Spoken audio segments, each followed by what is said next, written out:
Bom, o material de hoje é uma análise bem abrangente da guerra de 2026 entre os Estados Unidos, Israel e o Irã, detalhando desde os ataques aos Emirados até o colapso nas negociações de Islamabad e o bloqueio naval. E olha, mergulhando no texto, logo de cara a gente nota que o tom adotado na análise ocasionalmente transita de uma observação rigorosa para uma narrativa que parece tipo tomar partido, sabe? Simplificando as motivações dos atores estatais. Eu concordo totalmente. Onde o texto realmente acaba tropeçando é na perda dessa distância editorial vital, né? A gente percebe isso muito claramente na forma como as dinâmicas de poder são descritas ali. Sim, fica bem óbvio na leitura.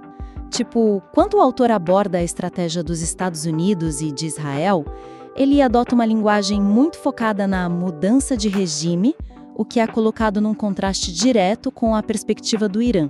Que é descrita frequentemente como uma defesa contra uma ameaça existencial, né? Exatamente. A linguagem ali começa a ganhar uma carga emocional que desvia do propósito analítico. Fica parecendo que tem um lado certo e um errado. Nossa, sim. O texto escorrega para um tom quase de denúncia em certas partes. Fica muito evidente naquela seção que detalha as políticas internas iranianas. A parte da pesquisa da TV estatal. Isso. O autor relata aquela pesquisa alegando que 87% da população apoia a guerra e logo depois detalha a implementação daquele sistema Internet Pro para censura em 2 camadas. Só que do jeito que está escrito, o tom se aproxima demais de um julgamento de valor. Parece que o autor está zombando da veracidade da pesquisa, sabe? Ou condenando ativamente a censura, em vez de dissecar essas ações pelo que elas realmente são no xadrez geopolítico. Para um público que já consome geopolítica pesada, o julgamento moral é quase um ruído na comunicação. Sim, o leitor já sabe que o número de 87% é fabricado. Exato.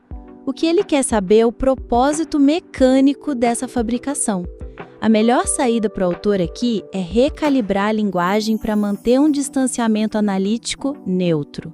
É essencial enquadrar as ações como cálculos estratégicos. Cálculos de sobrevivência e controle, né? Sim, em vez de tratá-las como verdades absolutas ou falhas morais.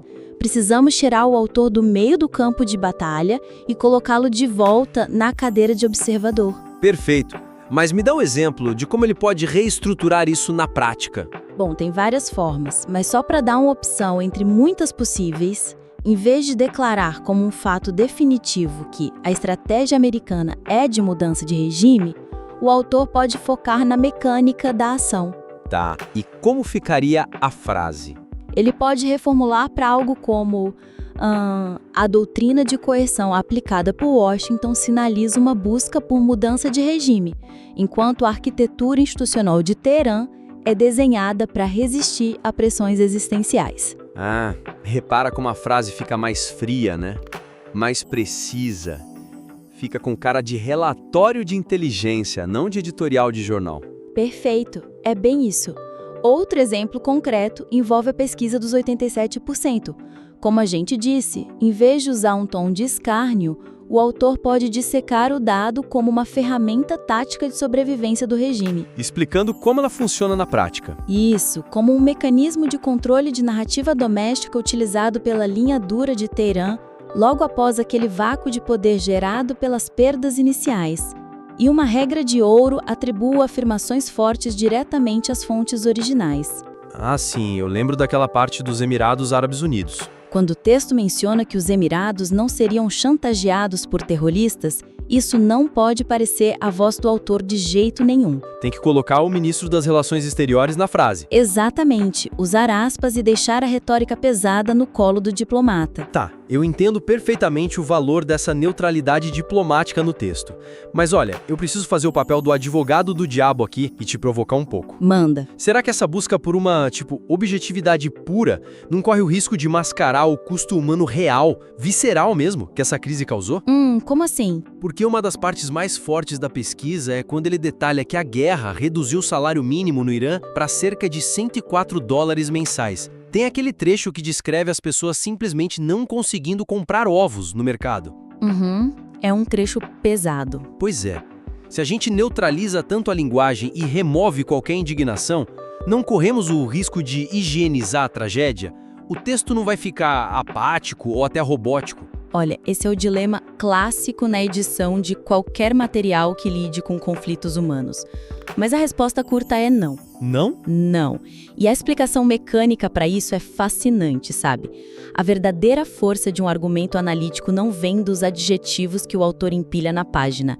Ela vem da justaposição cruel dos fatos. Ah, entendi. O autor não precisa dizer ao leitor que a situação é desesperadora ou trágica. O leitor não quer que digam a ele como se sentir, né? Ele quer os dados para chegar a essa conclusão sozinho. Exatamente. Se o autor afirma de forma puramente estrutural que a inflação gerada pelo bloqueio reduziu o poder de compra drasticamente, transformando itens calóricos básicos como ovos em artigos de luxo, Para quem ganha um salário mínimo de $104. isso, o choque para quem lê é gigantesco. A empatia do leitor é ativada justamente pela dureza do dado cru. A tragédia de um salário de $104 numa hiperinflação grita por si mesma. É verdade. Quando você aplica essa objetividade cirúrgica, você não está higienizando a dor, você está tirando o autor da frente, para o leitor ver a dor de forma nítida, sem filtros. Nossa, é uma mudança de postura literária bem forte. Apresentar esses fatos de forma crua funciona muito melhor. Mas, isso nos leva a um outro problema que eu reparei, dessa vez na montagem da narrativa. A estrutura do texto, né? Exato. A arquitetura estrutural do documento fragmenta muito o impacto multifacetado do conflito. Ele isola a escalada militar das consequências econômicas e diplomáticas. E isso enfraquece a compreensão clara de causa e efeito. Sem dúvida. A grande falha estrutural aqui é que os argumentos estão organizados em silos completamente estanques. A sensação que dá é que o autor pegou os eventos de 2026, categorizou por tema e esqueceu de costurar eles. Sim, o fluxo da leitura pula de uma forma quase errática. Num parágrafo, a gente está lendo detalhes super minuciosos sobre destroços caindo no aeroporto de Dubai. Sim, e o incêndio gigantesco naquele data center da AWS e da Oracle, né? Uma cena de puro caos logístico. Isso, mas aí logo no parágrafo seguinte, tem uma guinada brusca para a diplomacia. O texto começa a relatar o fracasso das negociações com a delegação do J.D. Vance em Islamabad. Sim, e do nada somos jogadas para a crise econômica interna e o fechamento abrupto da Bolsa de Valores de Teherã. Fica parecendo um boletim de notícias onde as matérias simplesmente não conversam entre si. Exato. E como o autor não estabeleceu um elo direto e imediato entre essas sessões, o material parece uma lista de eventos independentes que, por uma grande coincidência, aconteceram no mesmo mês. O que destrói a tese dele sobre como a guerra moderna e assimétrica funciona na prática, que é justamente a interconexão de tudo, né? Com certeza. A saída para o autor, então, é reestruturar essa análise utilizando uma cadeia temática de causalidade bem rigorosa. Ele precisa apresentar a ação militar, ligar essa ação imediatamente ao impacto na infraestrutura e na diplomacia. E concluir com as repercussões socioeconômicas diretas. Não dá para deixar a diplomacia de um lado e o míssil do outro. Eles precisam colidir na mesma página. Totalmente. E, de novo, existem várias maneiras de o autor desenhar essa cadeia de eventos no papel. Mas, só para dar algumas alternativas de como amarrar isso, ele poderia pegar a seção que detalha os ataques iranianos aos Emirados, Aquelas explosões nos tanques de armazenamento em Fujairah e nas instalações de Ruwais. isso, e fundir isso diretamente à seção da ruptura comercial. Em vez de ter um capítulo para guerra e outro para economia, o autor descreve a bomba caindo em Fujairah. E na mesma linha de raciocínio, mostra como essa mesma bomba desestabilizou um mercado de reexportação de $20 bilhões em Dubai. Exatamente, é mostrar a fumaça militar se transformando em fumaça financeira. Outro exemplo estrutural de como fazer essa ponte causal é pegar o bloqueio naval liderado pelos Estados Unidos. Aquele em que o texto menciona que o tráfego no Estreito de Hormuz caiu mais de 95%. Esse mesmo. Não deixe esse dado isolado. Conecte isso na hora ao choque de inflação dentro do Irã e ilustre fisicamente como os navios cargueiros parados na costa fazem o preço daqueles ovos disparar para R$200 mil nos mercados de Teherã. Derretendo o poder de compra da população na hora. E o fracasso da diplomacia em Islamabad não pode ser um evento aleatório. Ele deve ser descrito como o pivô, o momento em que a porta se fechou e garantiu que o colapso econômico fosse inevitável. Tá. Eu acompanho a mecânica que você está sugerindo. Mas, pensando na prática de quem senta para escrever, me vem à mente uma metáfora visual que eu acho que ilustra bem o problema. Manda. O que você está sugerindo para ele fazer soa muito como construir um efeito dominó no texto, né? A peça militar derruba a peça logística, que bate na peça econômica, certo? É linear. Sim. Só que a realidade dessa guerra, lendo as notas de pesquisa, não se parece nem um pouco com dominós enfileirados. Se parece muito mais como uma teia de aranha. Como assim? Tipo, um míssil cai na teia e a estrutura inteira vibra simultaneamente. A diplomacia trava, o mercado despenca, os portos fecham, tudo ao mesmíssimo tempo. A minha provocação é como o autor pode usar um formato linear, que é a natureza de um texto escrito, para descrever eventos caoticamente simultâneos, sem simplificar demais a realidade de que tudo aconteceu de uma vez só. Olha, essa é uma dinâmica muito complexa para o cérebro do leitor processar. Porque a realidade é, de fato, essa teia de aranha, caótica, onde tudo treme ao mesmo tempo. Exato. Só que a cognição humana simplesmente não processa o caos simultâneo através da leitura. Se o autor tentar relatar tudo acontecendo ao mesmo tempo, o texto vira um emaranhado ilegível, sabe? Faz sentido, fica uma bagunça. O grande truque da escrita analítica é justamente atuar como o tradutor desse caos. O trabalho é desembaraçar a teia. Você não precisa negar a simultaneidade, mas você precisa escolher o único fio de seda por vez e seguir ele do epicentro até a borda.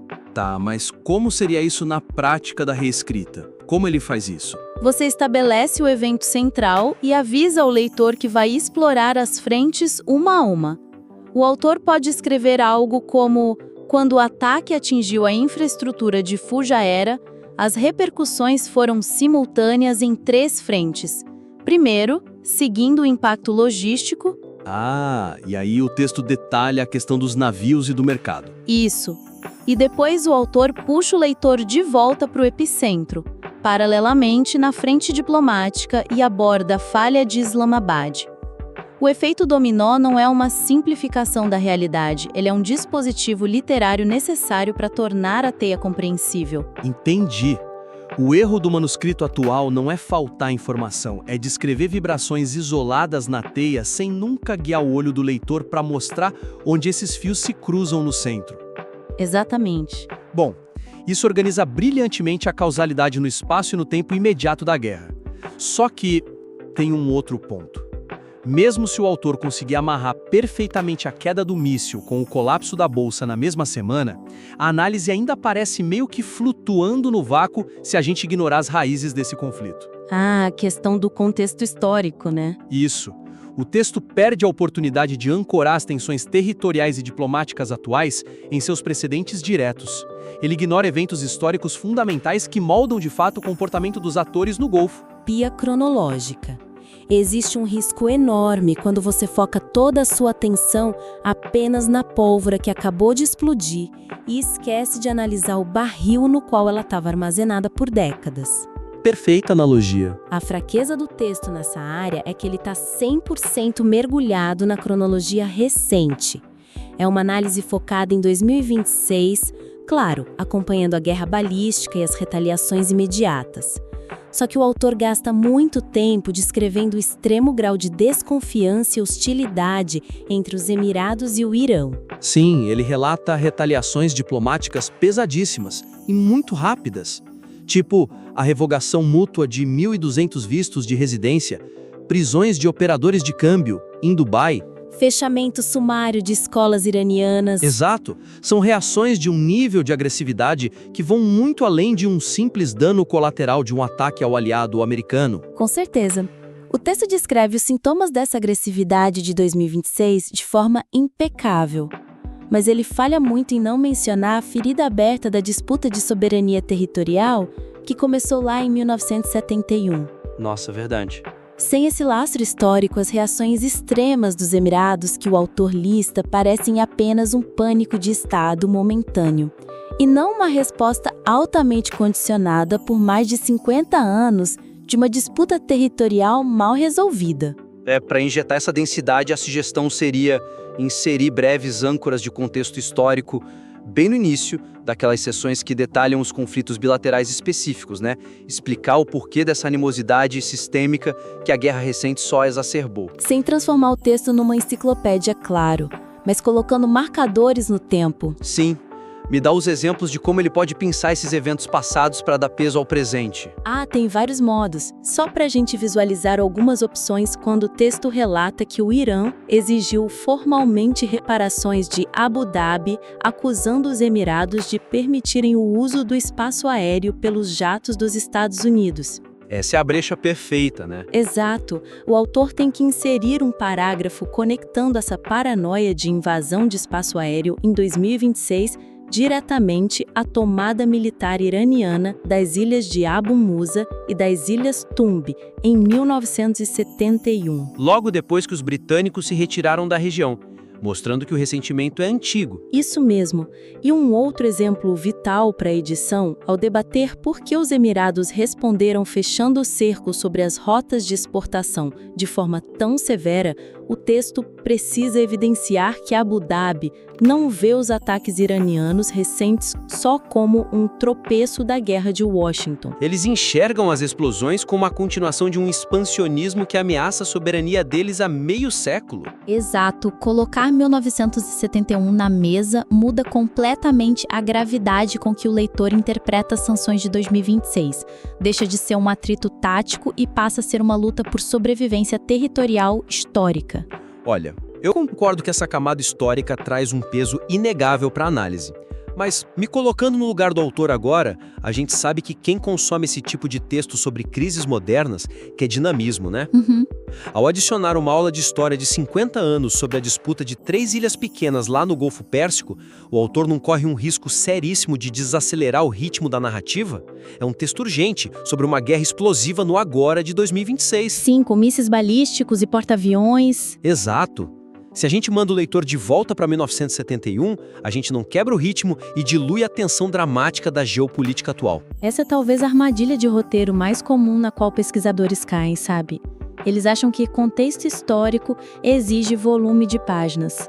Mas a solução que a gente está propondo aqui não é parar a narrativa no meio da guerra para fazer uma digressão acadêmica de 10 páginas. Entendi. O que o texto precisa é do que chamamos de inserção histórica cirúrgica.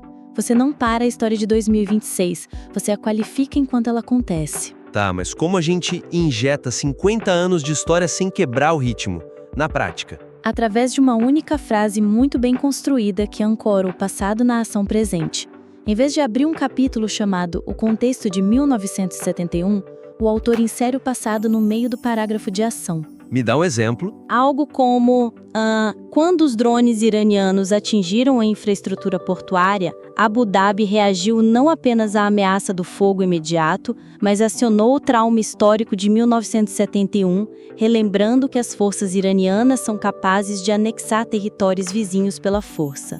Uau! Percebe o mecanismo? São literalmente 2 ou 3 linhas de texto adicionadas à dinâmica de 2026. Isso não atrasa a leitura do míssil caindo, mas adiciona instantaneamente 50 anos de peso psicológico à decisão do líder que está assistindo aquele míssil cair. Sensacional. O bom contexto histórico atua como um tempero muito intenso, né? Você não precisa colocar 1 quilo na panela, só precisa de uma pitada estratégica para alterar o peso do argumento. Sem alterar a textura acelerada da leitura. Bom, é uma distinção sutil na hora de sentar e digitar, mas que eleva a autoridade e a profundidade de qualquer escrita analítica exponencialmente. E chegando ao fim da nossa discussão de hoje, Vamos recapitular os 3 pilares críticos de feedback para esse manuscrito. Vamos lá. Primeiro, neutralizar o tom para manter uma objetividade rigorosa frente a táticas políticas complexas.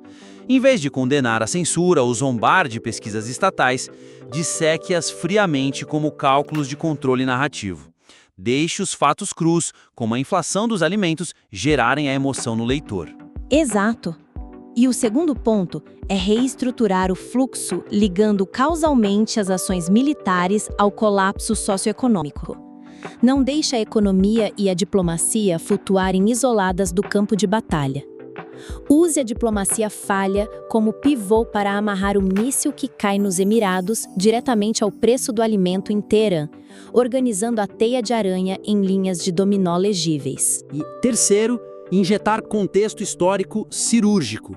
Uma ou 2 frases sobre a disputa das ilhas de 1971 são suficientes para dar profundidade de décadas às decisões tomadas na Guerra de 2026, sem frear a urgência da leitura. A base de pesquisa apresentada nesse texto já é formidável, sabe?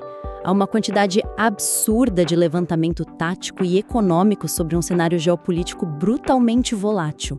Aplicar essas lentes de refinamento só vai garantir que todo esse trabalho de curadoria não se perca num tom emocionado ou numa estrutura fragmentada. Sem dúvida. Bom, a gente convida o autor a revisar essas frentes táticas de tom e estrutura e submeter o material novamente para continuarmos dissecando essas escolhas literárias em uma futura crítica. O objetivo é sempre maximizar o impacto intelectual da sua peça. Valeu por acompanhar e até a próxima análise.